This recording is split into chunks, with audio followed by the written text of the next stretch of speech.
This is a Two Front podcast. You got a crooked smile, well that don't bother me much. You double over working double time, you double tough. I'll just shine it up until the sun hit like a glare. I gotta dare, get the fuck up out the chair.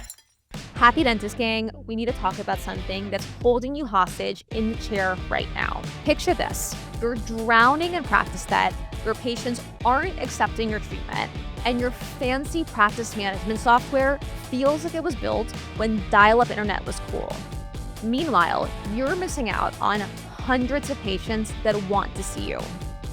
My guest today built a multi-million-dollar practice solving this exact problem. He created a system that finds $137,000 of treatment sitting on your patient files right now. Dr. Lior Tamir, welcome to the Happy Dentist. Thanks, guys. I'm super excited to be a huge fan.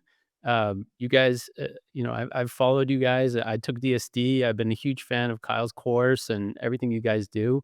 So it's a real honor to be on this podcast. All right.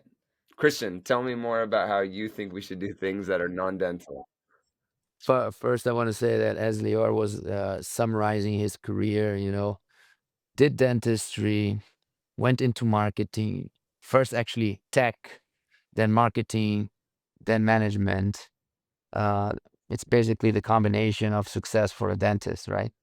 I wish everybody had some kind of, we had this information in dental school somehow, a little bit of each one of this: tech, marketing, communication, management.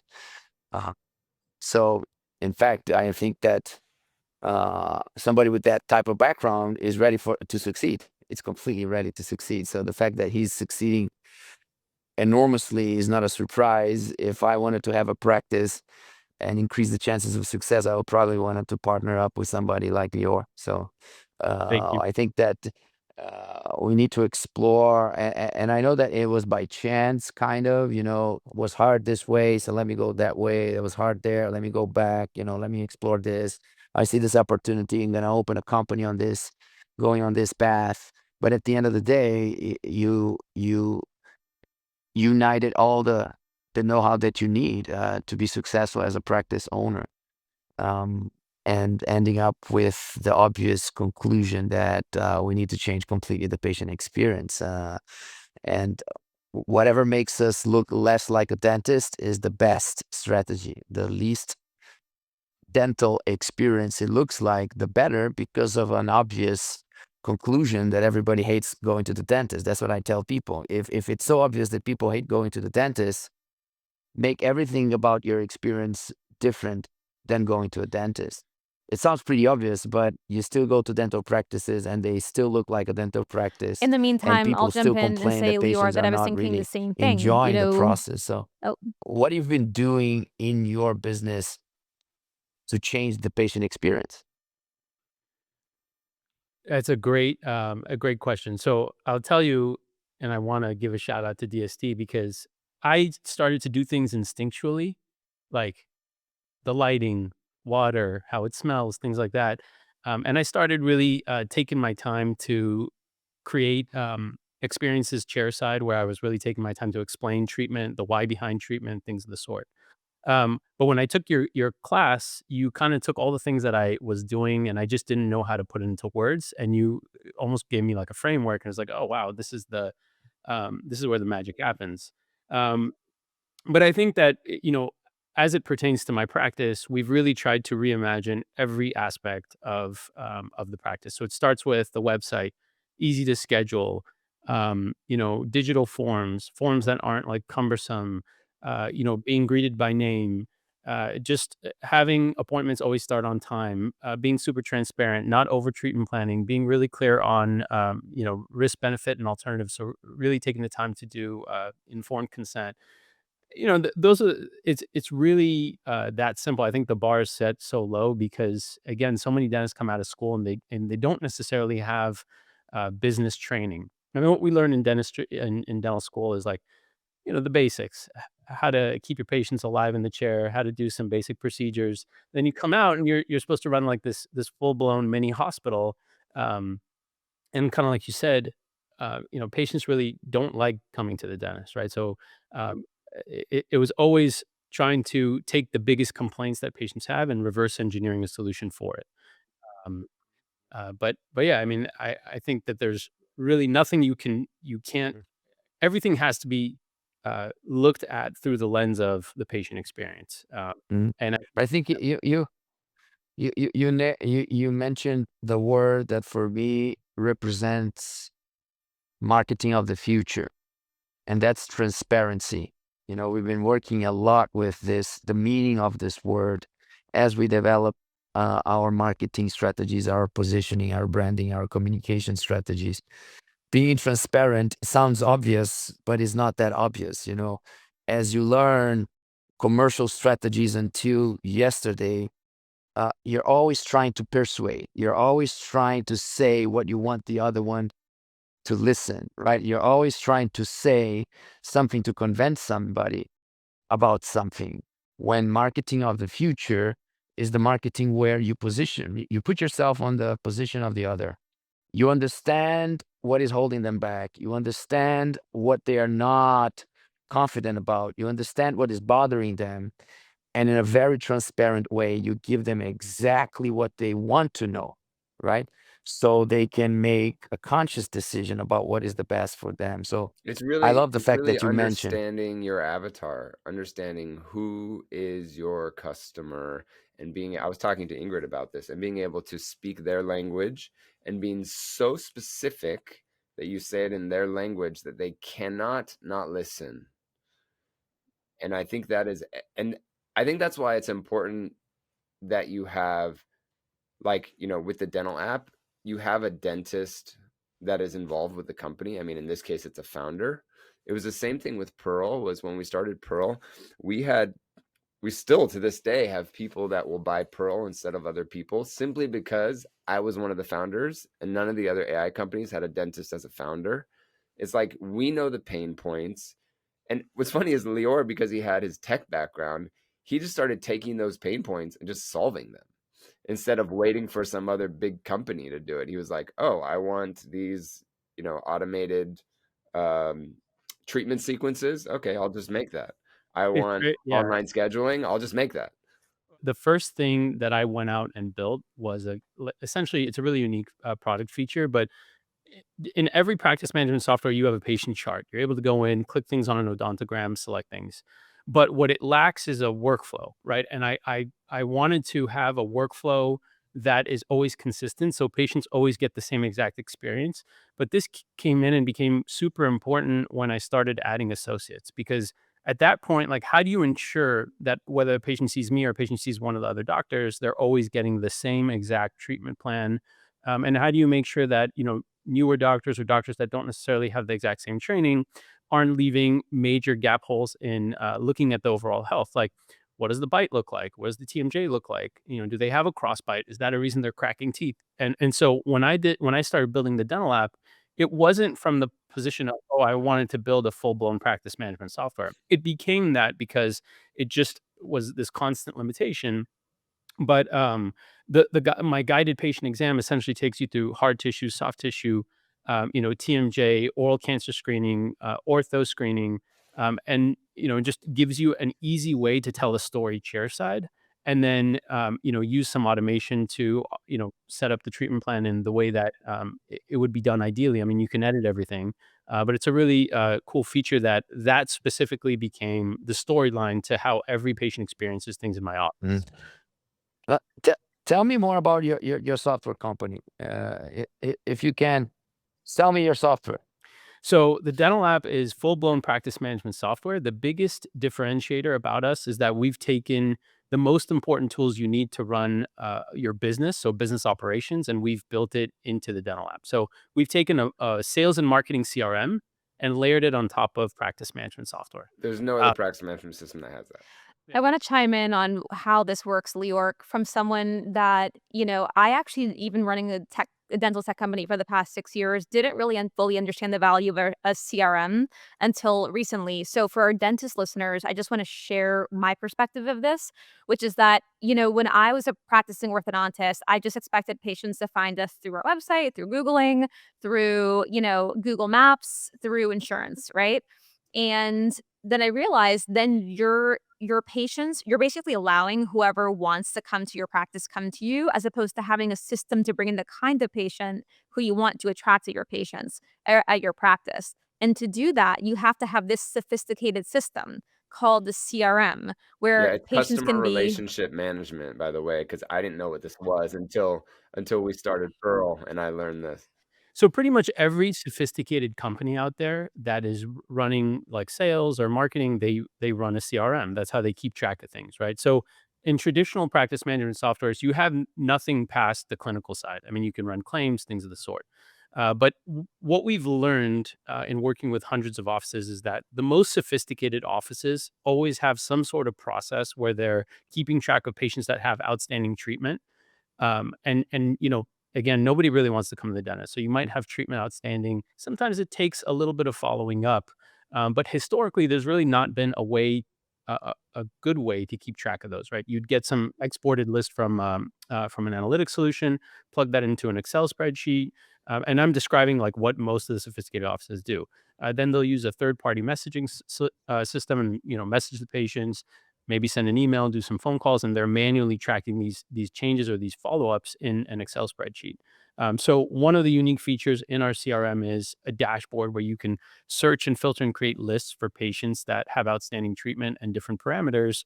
And then you have this dedicated dashboard where you can move them down and say, okay, this is a patient that needs treatment. Then we followed up with them. Then eventually they schedule.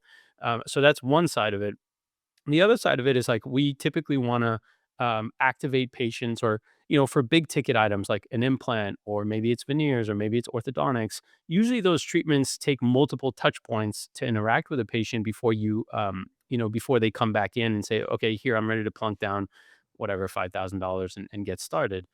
So historically, when we use a marketing tool, you'd have to pull out your list from your practice management and input it into a marketing tool like an email campaign. And actually, text message is actually a lot more effective, but there's really no tools that are easily usable for that. But the problem with them is that you kind of have to spam everyone, right? You take a full blown list. It's hard to filter, and there's some third party tools that let you do some filtering, but not to the granularity that we're able to do because we're built right on top of the practice management system. So a good example is you could say, show me any patient that's been active, that's been in the office since January 1st, 2024, that has an outstanding crown, that's also overdue for hygiene. And then you can create a customized campaign, launch it for text and email, and then keep track of the performance. So there's some But really, go ahead. that's the key because when we talk about CRM and you as an expert, you start talking about it and we realize how much you need to know to really understand it.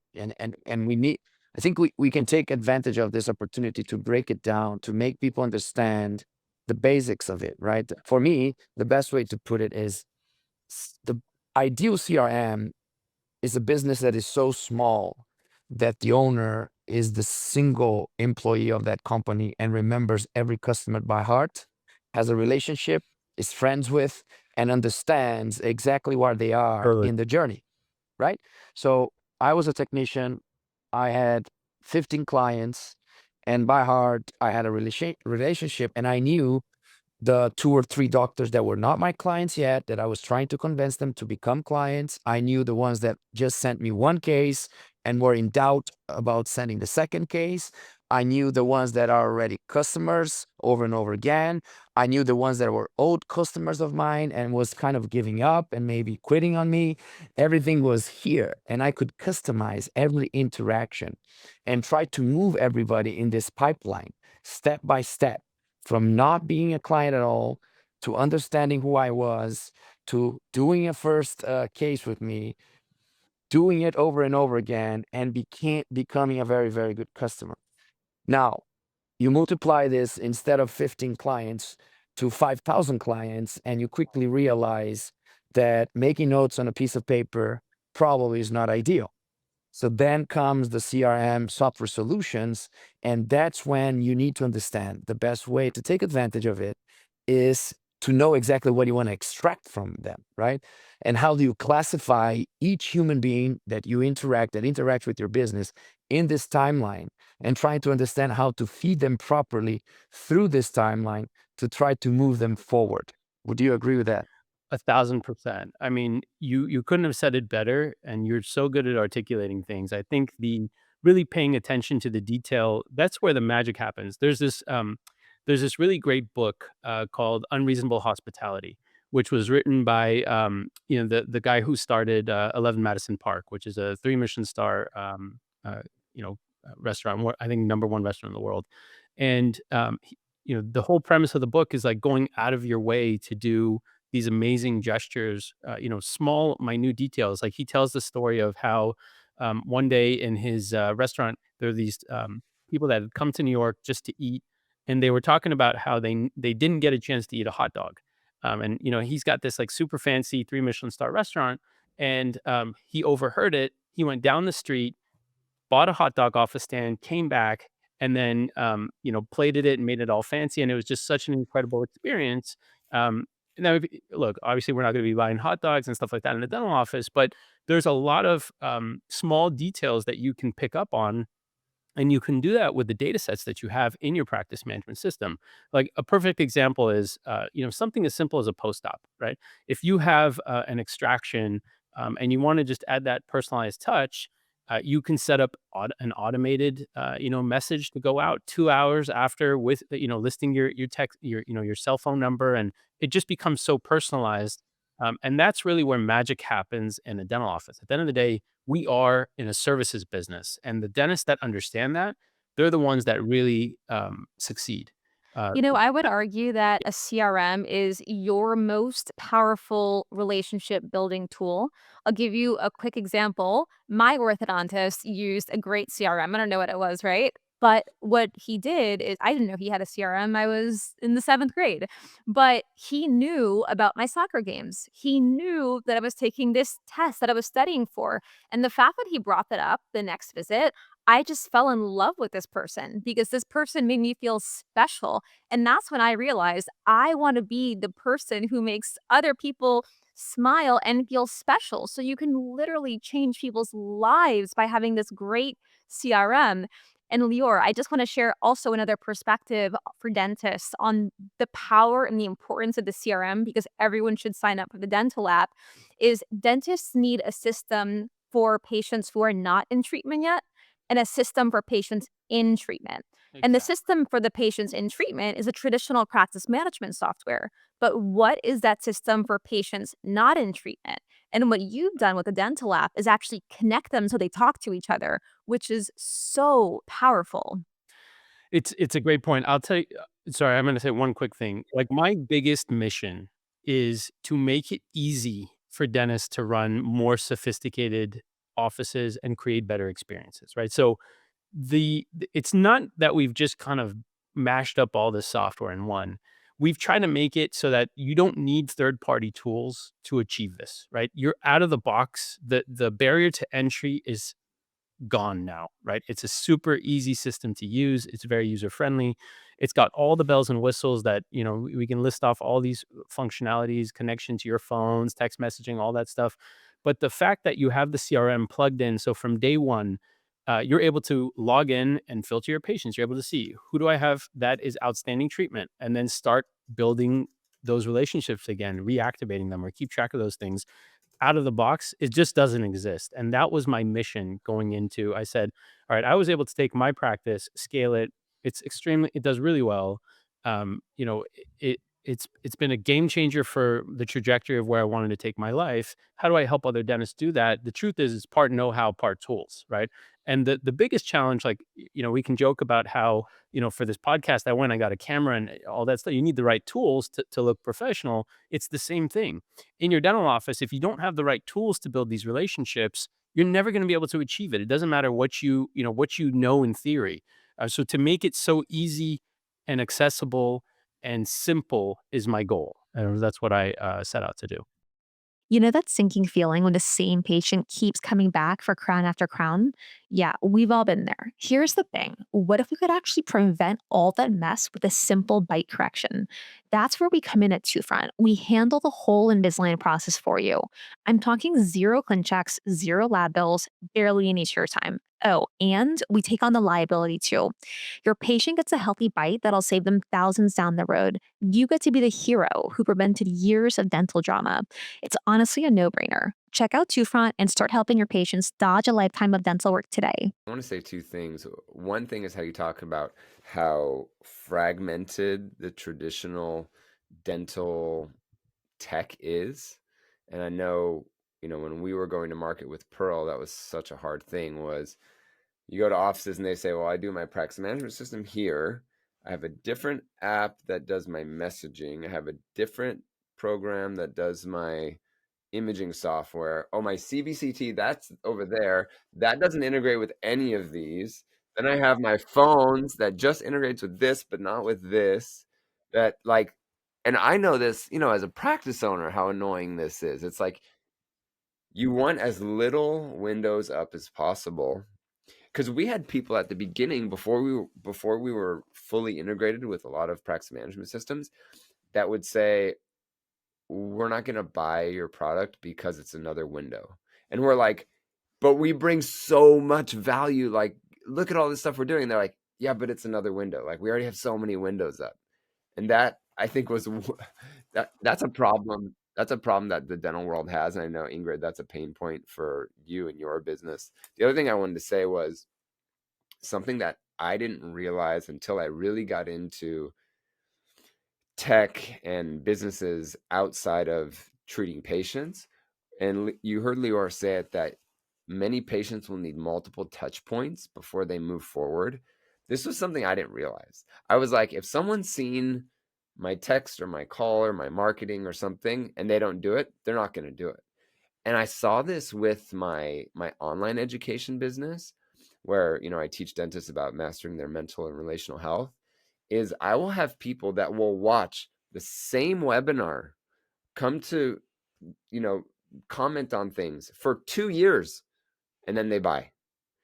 And it's so funny how that works. And I remember one of my coaches telling me this. He's like, you'll get a lot of people that will come, they'll watch a webinar, or maybe they sign up for the webinar, but they don't actually show up. And the next time they sign up, they show up, but they don't actually stay the whole time because they had a patient or their kid got sick or something. And then 2 years later, they sign up, they show up, and then they end up moving forward. And once I realized that I'm a consumer like that too. I see an ad or I watch a video and I'm like, oh, that's kind of cool. And then I go along with my life. And then I see something else or I see someone else talk about it. I'm like, oh, I should really look into that. And then I go on with my life. And then, 6 months later, a year later, I end up buying something. Well, modern data shows that it takes 14 times. It takes 14 times to buy something. It used to be 7. And dentists aren't taught this, right? We have two key aspects of customer relationship, right? One was the one we were talking about, customization. And the way the old days, you had a little restaurant or you were a technician with 15 clients. You didn't need CRM solutions because you could manage the information in your head and you could understand exactly the last call, the last conversation, the last case, the last problem, the last issue, and what was next, right? The other point that was key is what you mentioned, that is understanding how many times you need to touch somebody to move that person to the next step, right?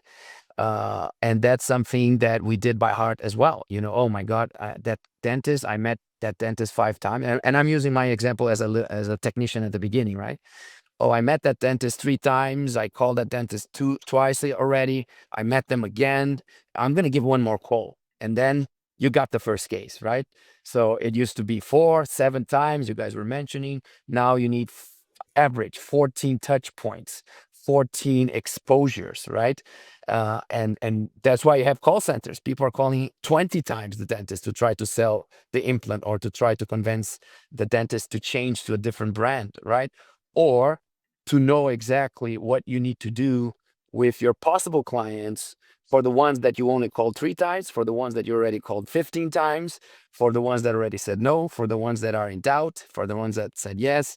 So I think these are the 2 key points that probably Lior with his platform are giving all the tools for dentists to manage these two areas. I think what's nice about what you were just mentioning and what some people may be hearing if they're listening to this is they don't want to be salesy. They don't want to be pushy. They don't want to be dirty. And I think every dentist and most people, unless you're like a super hardcore salesperson, no one wants to be pushy with this. And I think there's a way of doing this. And I heard someone call it the with or without you attitude. It's you mention it and say, like, you make the offer, and it's up to them if they want to go through or not. And they don't want to do it, cool, no worries. When you're ready, you come back.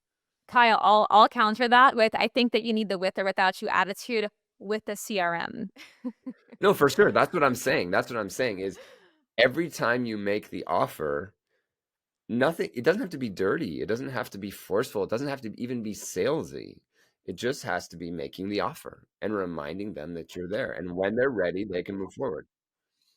Much more than making an offer is to understand the journey and give context to your approach. You need to give context to your approach that is today different than the approach last week or last month or 1 year ago. And that's what CRM gives you. It gives you context in large scales for you to customize each touch point. I was going to say one thing that I tried when I try to explain this to dentists, I always reference e-commerce because everyone can relate to buying things online, right? So if you've ever been on a website and you add something to your cart and then you don't check out, typically the next morning you'll get an email, hey, you left something in your cart. And then a week later you'll get another, whatever it is, and here's 10% off, or here's why you should buy this product, and so on. And eventually, I mean, I'm guilty of this. Eventually I end up, I've done that before. I put something in the shopping cart, I don't check out, and 3 months later I'm like, oh, okay, finally I'm gonna go for this. They've given me enough good reasons to do so. And it goes very much in a similar way. Like, there's sometimes, well, most of the time, dental treatment is not just surface level. There's like actual health benefits, right? And so if you can take the CRM concept and use it to provide high quality content explaining why, or how this might affect them, or how this might save them money, or chair time down the line, things like that, like those are the offices that are really like crushing it.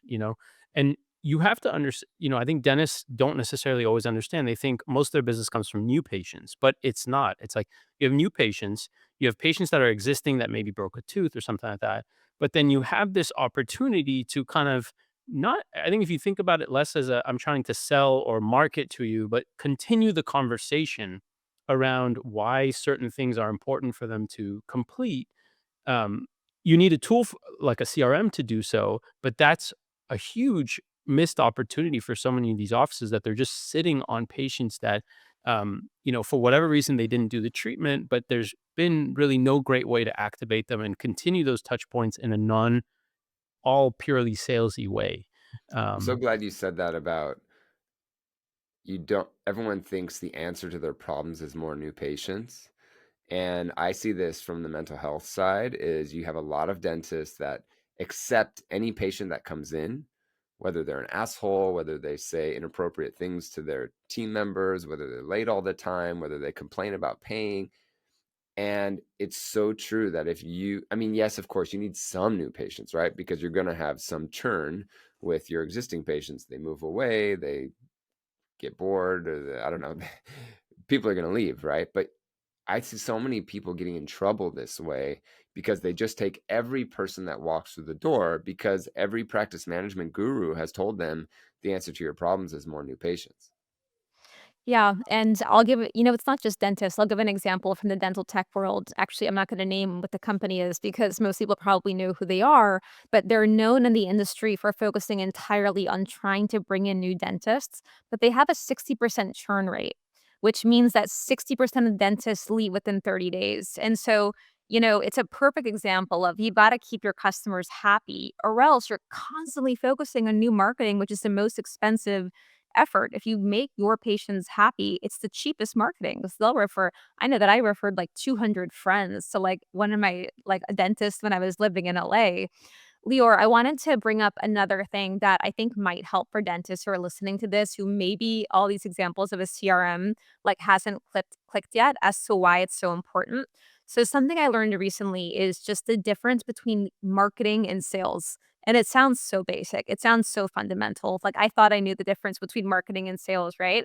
But sales, it's a lot harder to get someone to start treatment if you are personally using your words as a human being trying to sell them.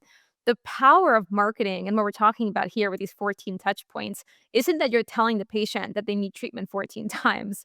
It's that they have 14 touch points powered by your CRM, whether that's you're running ads to your patients, on your services, or you're sending them emails, or you're sending them text. And it's marketing, which doesn't feel pushy, whereas sales feels pushy. And so I think that if people understand fundamentally that a CRM is a tool that enables you to educate, like you're saying, on that saved chair time, on the health benefits without it coming from, the horse's mouth, that's how you come across not as pushy and get your patients to accept treatment. It's always just being top of mind.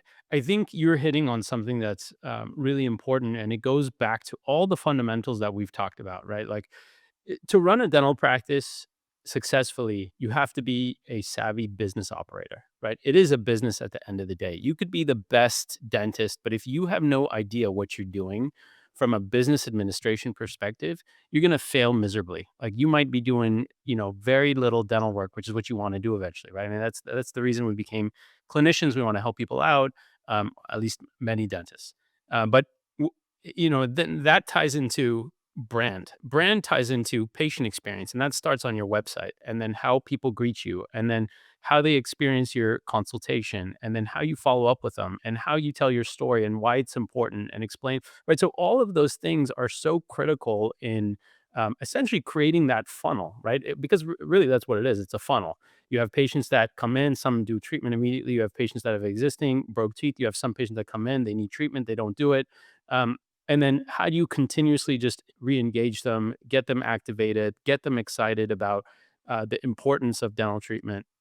And if you can make all those, if you can apply a process to all of those components, then you're going to absolutely demolish any other office in your area. Like that's really where the magic happens, is when you become a sophisticated business operator, and you can't just be a operations person and not a marketing person or not a branding person. You have to understand how those elements and how what you stand for and what you deliver to the community all plays in. Obviously You reputation, I et I cetera. like what you said. You said this before too, where you said like the bar is set fairly low in dentistry as far as patient experience and marketing and all this stuff. And it's so true. Another thing you said too, I want to comment on both of these. I want to write them down so I make sure I comment on both of these. Is you have to work on your business. What I want people to understand is this doesn't happen at the same time that you're working on patients. This is where I see the burnout creeping in, is you're working on patients and you're trying to also be the practitioner, or you're trying to also be the owner or the operator. And what I know from getting to know Lior over some time is that he has time when he treats patients and he has time when he's the owner. And they're not the same time. And it's like you have to think about yourself almost as two different people. You say, like, okay, Tuesdays, I'm the owner. But let's say Monday, Wednesday, and Friday, when you're working on patients, then you're just like an associate. It's like, don't talk to me about owner stuff because I'm not the owner then. Wearing two hats at the same time is really, really stressful. But we have to focus on the business. And so many dentists that I know are like, oh, but like focusing on the business feels dirty. And I got into this to treat patients. I got into this to do work. And it's like exactly what Lior said. You're not going to be doing much dentistry pretty soon if you can't run a business, right? You're not going to be able to support your team Unless you work for somebody, you unless can you you work can for do somebody that. else. That's And right. work. Yeah, no problem on that decision. I Just think make the even the decision. best And associates have their own custom brand, right? Like the associate, so that like there's only so and much we you are could feed we them, are right? we are a living brand. We are a living Exactly. brand, and we are a living marketing strategy. No matter what, it doesn't matter if you like it or not. Your professional success depends on your personal brand, right? It's different than running a business, but thinking about even CRM, we run personal CRMs in our brain, even if we don't have a company. It's true. our brain, it's a CRM here. When we are in relationship with our spouse, with 3 kids, with 2 employees at home, with our bosses, it's a constantly, you're running relationships, and of course, without even thinking, we are using our CRM to interpret the situation, to put some context, and try to bring that person to your side, right? And try to make a statement that makes sense, and try to make the person say, oh, I like what you're saying. This is CRM, right? So it's something that we need to be aware of, and the more aware we are, the more we take advantage of the situation, to make sure that it's not that you want to persuade people, but you want to give your best for the other person. And to give your best to the other person, you need to customize what you're going to say, how you're going to say. And sometimes you do it with friends, and your friend is like, "But Christian, you told me this story last month when we went out for a drink, and you're telling me the same story again." No, so you're losing points with your friend because what's going on with you, or I was just gonna say, at its core, Christian, like you're saying, it helps you be a better friend. It helps you be a better spouse. It helps you be a better parent. It helps you be a better dentist because you're maintaining that relationship. So, I have a question for this group. Everyone here knows the importance of knowing business as a dentist, right? We have to know business to be successful dentists. What do you think it's gonna take to change the industry for dentists, right? Like, not 10% of dentists, for, like, 80 to 90% of dentists to finally realize that we must know business and get good at business to be good dentists? I'm gonna just start saying you don't have to be a good business person to be a good dentist. Okay, if If you to decide not not own a to own a practice. business, Exactly. that's a different thing. And this is going to be more and more clear. We mix things up. We mix things up. One thing is one thing, another thing is another thing. And more, going to dental school should prepare you to be a good clinician, period. And that's fine.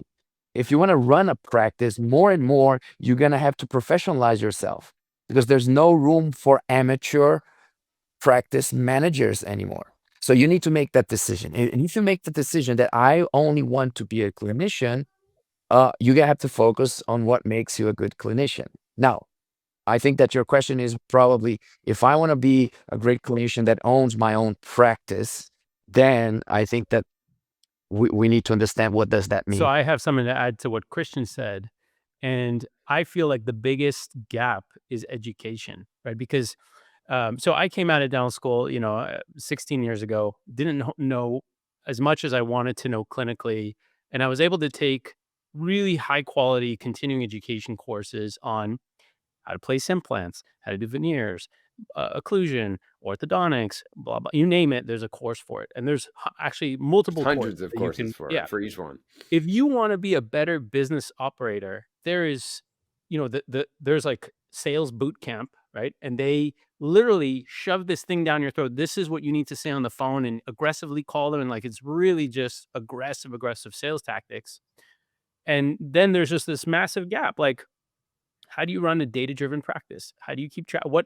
You sign up for an analytics tool. There's like 600 KPIs. Which ones matter? What do you need to keep track of? How do you treat your staff? What does culture mean in your office, right? Like, these are all these important things that you either learn it by seeking out the information, and but there's really no courses. We don't, to what Christian was saying, we come out of dental school. Dental school should focus on clinical stuff. You need to professionalize yourself, but how do you do that? And there's really not a lot of resources that are dental specific that say, hey, if I want to become a non-sleazy, sophisticated, It's a dental MBA. exactly, right? If there was a program like that, I think that is probably the biggest gap in That's becoming a good We business. should Well, you start know it. That's a what? great For name too. Dental MBA. I Mhm. mean, for now, it's so much of why I love this podcast. This podcast for me, I started to learn about business from the All In podcast. And I started, Lior, I think totally. that we talked about that, Yeah. right? And Huge I fan. started listening to that. And like now, every Saturday morning, Izzy and I are like, we can't wait to listen to the next episode because we're learning so much. And to me, this Yeah. is like the podcast for dentists where we can teach people about these things, right? And Lior, I want to mention one thing just to go back to the dental app. if I were a graduating dentist, you just mentioned that there's some data analytics apps out there that show you like 600 data points and KPIs that you should track. My analysis there is that those companies weren't started by dentists. Those are like tech people that are like, "Oh, look at all this data you can have." The one thing I would do as a young dentist is purchase tech from dentist founders, because they understand you, they understand your pain points, and they're not going to build things that are just going to waste your time. They're going to build things that actually help you. And I've consistently seen that for all dental tech companies out there, because there aren't that many dentist founders. There's a bunch here on this call, but they actually genuinely want to help dentist pain points as opposed to some cool shiny thing. It's happening more and more. I would say expand a little bit more, not only dentist founders, but companies where the founder, maybe not a dentist, saw the opportunity, the necessity of having a dentist in their board Right, early on. right. Be the And that product. is Yep. happening. Yes. And product development, advisory positions. So the clinical director of these companies is becoming a new role. I play this role in some companies. Kyle does that for other companies, and that's becoming more and more common. So on this, when you're gonna buy that technology, try to find out if there's a smart dentist in the leadership of that company. Maybe that would Yeah, help. that's like when I talk to companies, from an advisory role, and I advise for a lot of companies now. I tell them no one knows how to speak to a dentist, how to understand a dentist like I do. Like I know what it's like to be working on that second molar. The patient won't open. The buccinator muscle is like attaching to them. You're pulling on the mirror. Your husband or wife is calling you. The hygienist is coming in and saying they need an exam. Your front office is saying that the patient doesn't want to pay up front, or the computer broke. Like all that little stuff, unless you've been in the trenches, you're never going to get. No tech person understands what's that like. They're like, oh, he or she just probably wants to see this little graph here, and that'll really help them. You have to really understand the pain points of the dentist and be able to speak in a way that we will understand and that will appeal to them. It's interesting because in practice management, right, everybody has to have a PMS, right? There's very few offices that are left on paper charts, right? But practice management, if you look at it, 80% of the market is still using server-based on-premise software that was designed in 1999, right? And that consumerization of healthcare that has happened, and really big time in dentistry, because again, we're not part of a hospital group. We kind of have to build these mini hospitals on our own, and we're responsible for managing insurances and estimates and all the things that we talked about today, the CRM and marketing and all, like those existing systems don't really have any of those feature sets. They were built by engineers in the late 90s, early 2000s. And then, we're stuck paying server bills, stuff like that. I think there's a huge revolution that's coming for dentistry, which is, it's hard to believe that in 2025, if you fast forward 10 years, 2035, I mean, cars are going to drive themselves, airplanes will probably drive themselves. Who knows what else? That will still be running on-premise software built like 40 years ago, right? So I think that that's part of what's also really exciting, that, yeah, there's these challenges, but, um, you know, being on the cloud or going to the cloud, we do everything on the cloud, right? We bank on the cloud. We buy, you want to fly somewhere, you buy it online. You don't really access anything with on-premise software except in our dental offices. It is So crazy that having something that is cloud-based in dentistry is like a cool thing.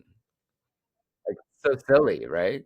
Well, that's the exciting part, is that it's coming for our industry. The tech is really gonna be game changing, but it can also help you, right? If it's designed the right way, and obviously, you know, what I did, I designed this in my own practice, and it was like, okay, how do I manage insurances better? So I designed a dashboard for it to help me have more transparency. How do I, guide patients through their treatment? I designed something to help me through that. How do I market them to them, right? And so, like, having something that is, obviously the cloud is huge. It's coming for everyone, right? If you're not going to be in the cloud in the next 5 years, you're going to be stuck with crazy server. I mean, you already are, server fees, IT, backup. I got a recent, before, I have like my CBCT still on a server.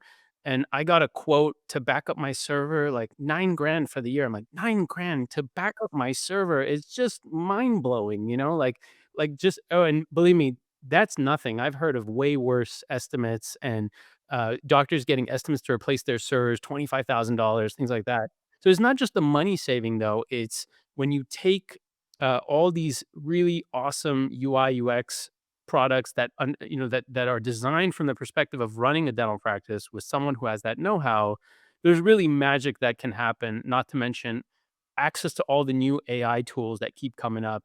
Pearl, you have Mhm, mhm. AI phone operators. I mean, it's just a super exciting to kind of be in the storm.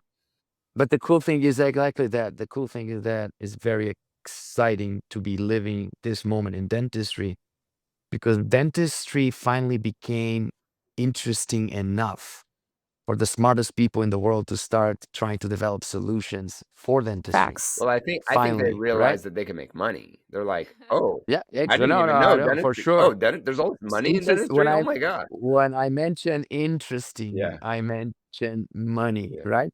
So the money is there now, the opportunity is there. So you see these Silicon Valley, California tech, founders talking about dentistry. Suddenly, they're like, let's do something for dentistry, and they come talk to us. I'm being exposed to super cool, interesting people for the first time ever that had no clue about dentistry as a business, as an opportunity, and now are creating solutions specifically for dentistry, not adapted or, afterthought or whatever, It's a huge secondhand opportunity. quality. Yeah. It's huge. And I want to share something that I learned recently. We talked about on this call a couple times EOS, which is a business operating framework that me, Christian, Kyle, we've all used before, and a lot of Yeah. our guests have as well. And something that I learned is that tech is the foundation of your business operating system. And this book that we read by Gino Wickman, it went as far as to say the difference between Oprah and, someone trying to like start their show like, around the corner, the difference between Jay-Z and someone, that's performing at the bar down the street is that they have a business operating framework that's powered by tech. And so I think that dentists can learn that as well. If we realize that we're talent, right? We really are. We have a skill just like a musical artist, just like Oprah has a skill. These people that have skills, we don't want to be the starving artist that no one's ever heard of. We want to succeed, and you need that operating system that's powered by tech to propel your success. Totally. I couldn't agree more. Yeah. I say, Ingrid, on that we need to be humble enough to admit that it doesn't matter how much amazing we think we are as humans. We are limited by what we can see, but what we can process, and by what we can execute. We are limited by our eyes, by our brains, and our hands. So once you realize that, you can realize how much room we have to explore how technology can allow us to see beyond, to process information beyond, and to execute beyond. And we are just starting the journey. It is very exciting.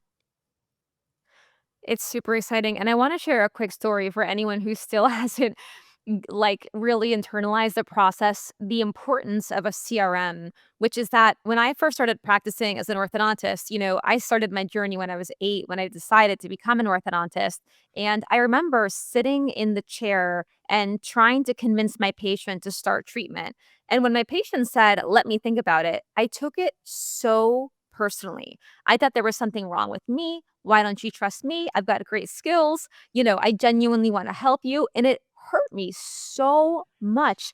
And finally, it wasn't until millions of dollars that I had to raise to start this dental tech company that I realized it's not personal. You need a system to help you close patients. You need a system to help you succeed. And that is what Lior has built here, a system to help you close patients and onboard them into your practice without being salesy. I like how Lior said it. He said guiding them to treatment. I think that's a great little way to do it because when you said that, there wasn't anything dirty about that. There wasn't anything salesy. It was like, listen, this is what you need, or this is what we believe you need, and we're gonna just help you. We're gonna guide you to that. It's you know? storytelling. I think there's a lot of storytelling involved, right? It's just, the more you experience, right? You see someone coming in with a super deep bite and they break all their molars and, you know, you know how that's going to end, right? You see the patients that are just starting that journey and you see some patients that are at the end tail of that journey. And, if you're able to kind of educate and communicate and take that clinical expertise that you have, but then guide them to understand the why, the importance, how much time they'll save in the chair, being comprehensive, staying ethical and honest. These are the skill sets that are so important. What's always been lacking is the tool set to help you do that in a way where you're not, using 20 different tools and Excel spreadsheets and so on. And that's really, I think, where again, that's kind of the mission, right? We built practice management software for the business operator. It's really that simple. We've included analytics so you can measure the results. We have marketing tools. Um, and that's really where we continue to invest our resources for product, right? We have great clinical tools, but I think that if you fast forward 5 years from now, when more and more offices come on the cloud, it's the offices that have these things implemented that, again, are going to just dominate the market, right? With reputation and, the reason, just continuously getting, and it's one of those things that's exponential, right? You start off, you have a few patients, they love you, they tell more, then they love you, they come in, they tell more people. And eventually you build out this reputation in your community, but you need to have the tools to manage it. Cause like what Christian was saying, it's one thing if you have a few hundred, patients. When you get to 5,000, 10,000 patients, you've been practicing a decade, 15 years, your practice, has really blown up. How do you manage that and maintain those personal relationships at scale? And how do you continue to capitalize on this, essentially gold mine you're sitting on, like patients that need treatment that never complete it and don't do so because either you don't follow up or you forgot or, nobody really took the time to further interact with them or engage them or reactivate them. And I think that's just a really any sophisticated office I've ever worked with is doing something like that. And I think I that's want really I the want to big expand takeaway. on what Lior was saying, this gold mine that you're sitting on. There may be some people out there that are like, gold mine? I'm not sitting on a gold mine. What are you talking about? So at Pearl, when we first started integrating with practices, there wasn't one practice that we integrated with where we didn't find more than $1 million of treatment sitting in the practice. There, just waiting there. Whether it was either missed and undiagnosed or treatment planned and not completed. So, I mean, we would come into people, and they'd be like, we're doing all this marketing, we're trying to get these new patients, and we're like, just look at your patients within your practice. Like, they're sitting there, they're ready to go, they already know where your bathroom is, they know how to get there, they know your front office's name, they love your hygienist. Like, these are the people that you should be putting your effort into. So when we onboard office, this is a really interesting point that you bring, and I'm going to add to that. So one of the unique things that the dental app does is we have really built out conversion processes for open dental and dentrix. We're adding others, but right now we really focused on those, and So we're able to conversion process, just so everybody realizes what you're saying, is when you're going from one practice management system to another, right right? taking You've your data decided you're going to change, exactly. and how is that experience? Exactly. And honestly, that's usually the biggest hurdle because in most cases, new practice management softwares zero out like your accounts receivable and your patient ledgers and stuff like that. We have a really unique we're one of the only ones that actually convert that over.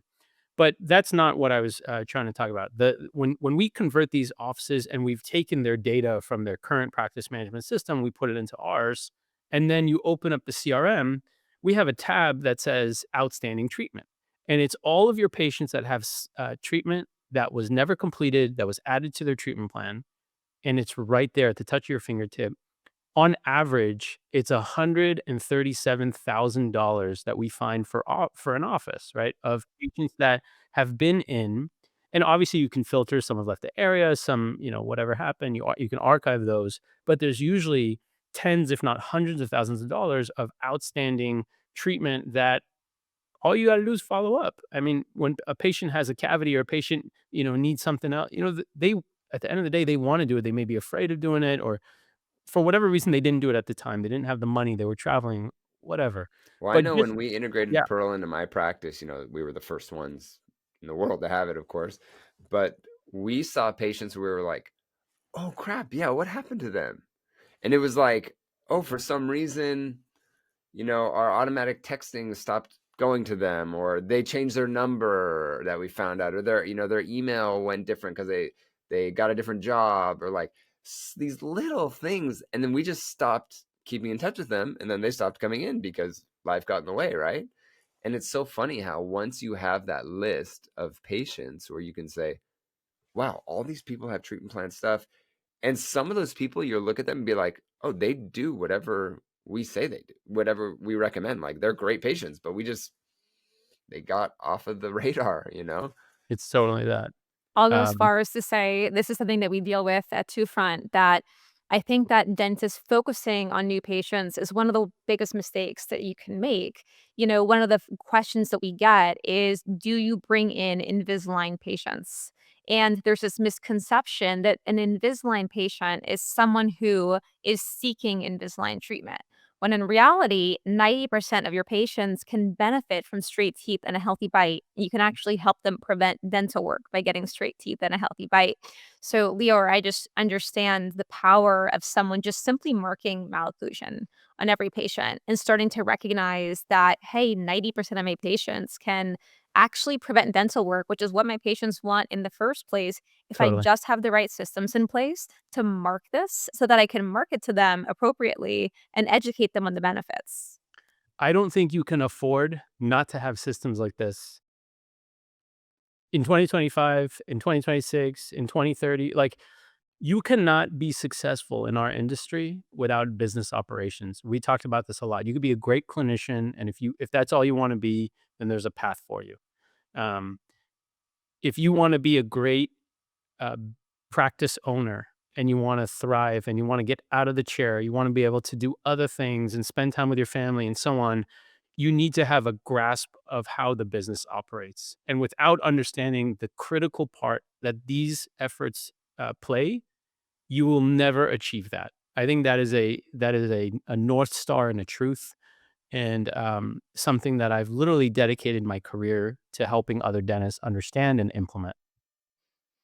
Yeah, and I think I would go as far as to say, I think what Christian says he all the time, I tell you, I completely agree with. If you don't want to do that, you should work for a DSO, right? Because if not, you're going to be miserable. You're going to be absolutely miserable, and your practice is going to own you, and you're going to be a slave to your practice. And I think over the past 5 years, more than ever before, is when this has become so important because the market's gotten flooded. DSOs are getting like hundreds of millions of dollars to expand. And so now your competing dentist isn't a dentist that graduated next door. It's actually a dentist run by a super sophisticated DSO operating system. Right. Run by an MBA or run by, yeah, CEO, operations people. CMO, I mean, they Yep. know what they're doing.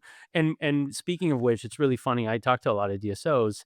There's a large DSO, I won't name them, but they've spent something like $25 million setting up a full-blown CRM system to pull their data out of their practice management systems. 25 million. Crazy. Crazy money because it's that important. I mean, this is where, like, they have third-party analytic solutions like Jarvis or Jellyfish, or they have. There's so many systems that they're so good with managing their data, and they understand the critical part that marketing plays in, and everyone's heading in that direction. Like at Dykema last year, one of the keynote speakers, his entire talk was about the CRM in dentistry, right? Like, this is um, hard for an individual practice to implement if you don't know what tools to pick and so on. You don't have the resources. You don't have a CMO, a marketing expert, a VP of marketing to build these systems out for you until now.